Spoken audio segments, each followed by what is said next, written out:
প্রিয় ভাই বোনেরা, আসসালামু আলাইকুম। আমি মঞ্জুর এলাহি, পুটিয়াপুরের সন্তান। আগামী 12 তারিখ জাতীয় সংসদ নির্বাচনে ধানের শীষ প্রতীক নিয়ে আমি নির্বাচন করছি। আমি মনে করি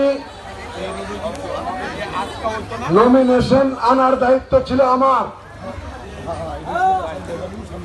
জাতীয়তাবাদী দল বিএনপি বাংলাদেশের সবচেয়ে বড়, সবচেয়ে জনপ্রিয় একটা রাজনৈতিক দল।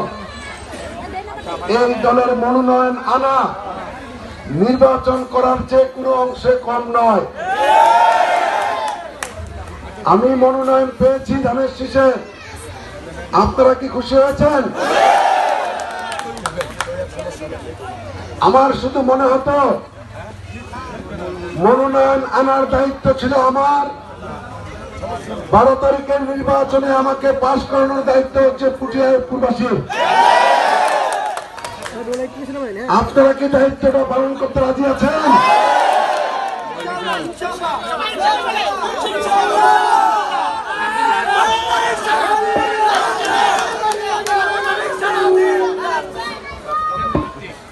আমি কার ছেলে, কার নাতি?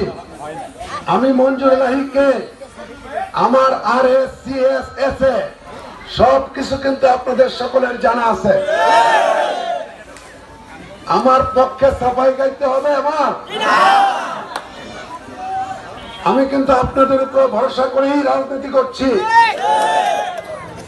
সে কারণে প্রথম দায়িত্বটা ছিল আমার, আমি দায়িত্বটা পালন করেছি। দ্বিতীয় দায়িত্বটা পাশ করানো, এই দায়িত্বটা কিন্তু আপনাদের। আপনারা কি দায়িত্বটা পালন করবেন? তৃতীয় দায়িত্ব হচ্ছে আমার। সেই দায়িত্বটা কি? এই শিবপুরবাসীর সেবা করা, রাস্তাঘাট, ব্রিজ, কালভার্ট, স্কুল, কলেজ, মসজিদ, মাদ্রাসার উন্নয়ন করা। আপনারা কি শিবপুরে বেকার মুক্ত শিবপুর দেখতে চান না? সন্ত্রাস মুক্ত শিবপুর দেখতে চান না? মাদক মুক্ত শিবপুর দেখতে চান না? যদি আপনারা আমাকে 12 তারিখে নির্বাচিত করতে পারেন, তাহলে আপনাদেরকে আমি প্রতিশ্রুতি দিচ্ছি, আমার জীবন দিয়ে হলো আপনাদের জন্য সেবা করে যাব ইনশাআল্লাহ। আপনারা দেখতে পাচ্ছেন আজকের এই উঠান বৈঠক, এটা কিন্তু জনসেবায় রূপ নিয়েছে।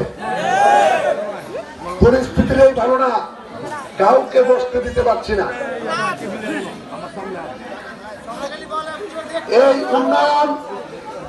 এই উন্নয়ন যদি করতে হয় তাহলে সরকারি দল লাগবে, তাই না?